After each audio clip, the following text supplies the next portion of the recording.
प्यारे श्रोताओं, ये ऑडियो सीरीज़ सिर्फ शुक्राना से जुड़ी चीज़ नहीं है। यहाँ पर मैं आपसे कुछ ऐसी बातें भी करती हूँ जो मैंने अपने जीवन में सीखा है, अनुभव किया है और उसी सीख को आपसे शेयर कर रही हूँ।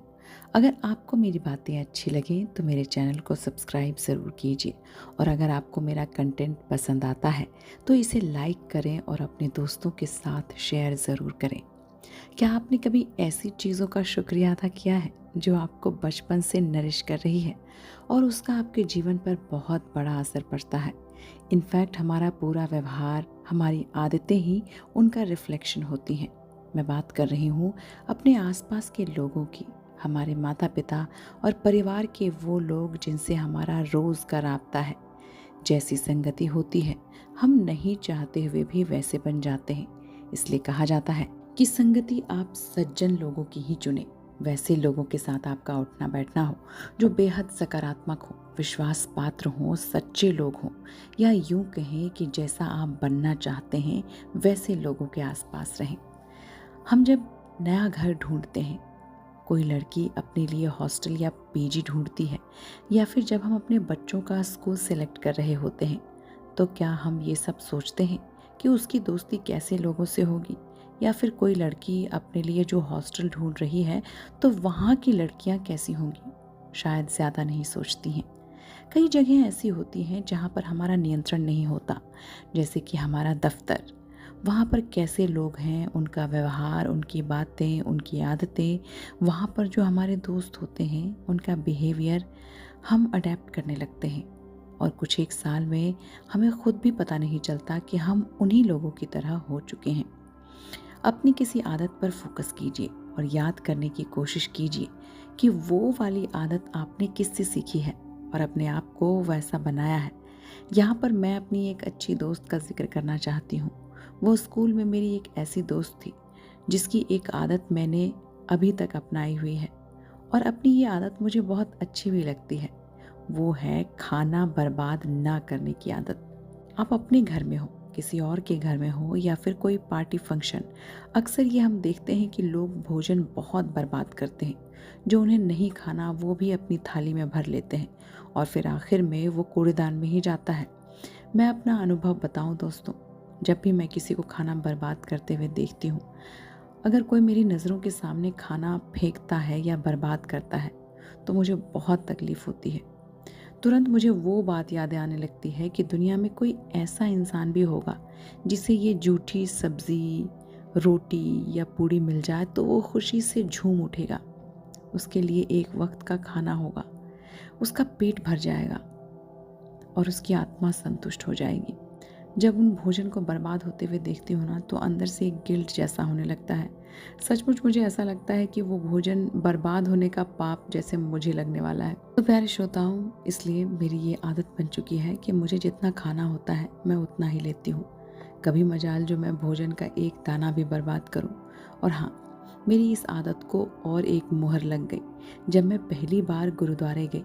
प्यारे श्रोताओं, अगर आप गुरुद्वारे गए होंगे तो आपने देखा होगा कि वहाँ पर भोजन का एक दाना भी आप बर्बाद नहीं कर सकते। वहाँ पर सेवा करने वाले लोग आखिरी कतरा भी बर्बाद नहीं होने देते।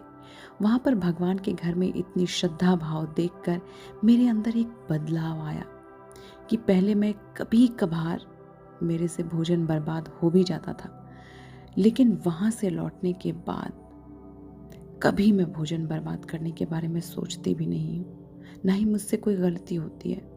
अब तो मैं अपने भोजन को लेकर इतनी अनुशासित हो चुकी हूँ कि अब बिल्कुल भी बर्बाद नहीं करती। तो प्यारे श्रोताओं, अगर आप अपने मन के टीचर खुद बनेंगे तो आपको ये बात समझ आएगी। और अगर आपको शुक्राना करना अच्छा लगता है और इसकी महत्ता आप समझते हैं तो आप भी ये बात अच्छे से समझ पा रहे होंगे कि अनाज भगवान के समान होता है और हमारा शरीर एक मंदिर की तरह, जहाँ पर हमें कचरा तो बिल्कुल नहीं डालना चाहिए। इससे जुड़ी हुई एक और बात निकली है जिसमें हम पौष्टिक भोजन की बात करेंगे कि किस प्रकार का भोजन हमें करना चाहिए, कैसा भोजन नहीं करना चाहिए। हमें बाहर का खाना नहीं खाना चाहिए जिससे हमारे शरीर को तकलीफ होती है अल्टीमेटली। फिलहाल अपने जीवन में ये बदलाव ज़रूर ला सकते हैं कि आज से हम भोजन की बर्बादी नहीं करेंगे, मतलब नहीं करेंगे। जितनी हमारी ज़रूरत होगी उतना ही भोजन अपनी थाली में रखेंगे, और भी खाना होगा तो दोबारा ले लेंगे। चाहे कुछ भी हो जाए, हम खाना बर्बाद नहीं करेंगे। आप मान लो खुद से एक प्रॉमिस कर रहे हो कि ये खाना खा लोगे ना, तो अंदर से आवाज़ आनी चाहिए कि हाँ, मैं ये खाना खा लूँगा, मैं ये फिनिश कर लूँगा और इस अनाज का एक दाना भी बर्बाद होने नहीं दूँगा। और अगर कभी बर्बाद किया तो जीवन में कठिन समय में मुझे कमी झेलनी पड़ेगी। माफ़ कीजिएगा दोस्तों, ऐसा सिर्फ मैं अपने बारे में सोचती हूँ, आप इसे दूसरे तरीके से सोच सकते हैं। प्यारे श्रोताओं, ये भी ग्रैटिट्यूड की ही एक भावना है, जिसमें हम ये सोचते हैं कि जो चीज़ हमें मिली है, हमें उसकी कद्र करनी चाहिए। उसमें भी भोजन तो ऐसी चीज़ है कि हमारे शरीर को उससे ऊर्जा मिलती है, हमारे प्राणों की, हमारे जीवन की रक्षा होती है। इसलिए अपने इस शरीर रूपी मंदिर में भगवान का वास रहे, इसके लिए आज से हम ये तय करें कि आज के बाद कभी भी खाना बर्बाद नहीं करेंगे।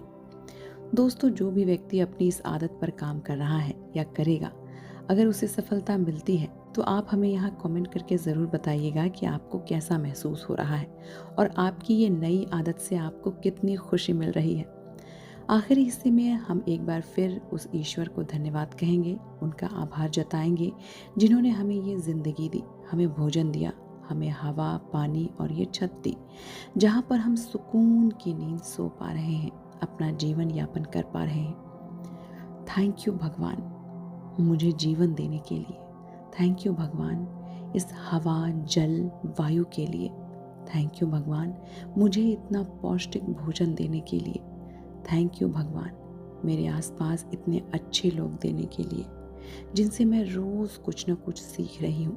थैंक यू भगवान मेरे इतने बढ़िया माता पिता देने के लिए, जिनकी बदौलत मैं अपने जीवन में ये मुकाम हासिल कर पाई। थैंक यू मेरे भाई बहनों का, जो मुझे भरपूर प्यार करते हैं, जिनसे मुझे बहुत कुछ सीखने को मिलता है। थैंक यू भगवान उस कंपनी का, जहाँ से मुझे सैलरी मिलती है और मैं अपनी आर्थिक स्थिति में संतुलन बनाए रखती हूँ। थैंक यू भगवान हर उस सामग्री का, उस सामान, उस रिसोर्सेज का जो आपने मुझे उपलब्ध करवाई हैं। थैंक यू भगवान इस परिवेश, इस वातावरण के लिए, इन पेड़ पौधों के लिए, जहाँ मैं सुकून से अपना जीवन बिता रही हूँ। थैंक यू भगवान सब कुछ के लिए। आपका बहुत बहुत आभार।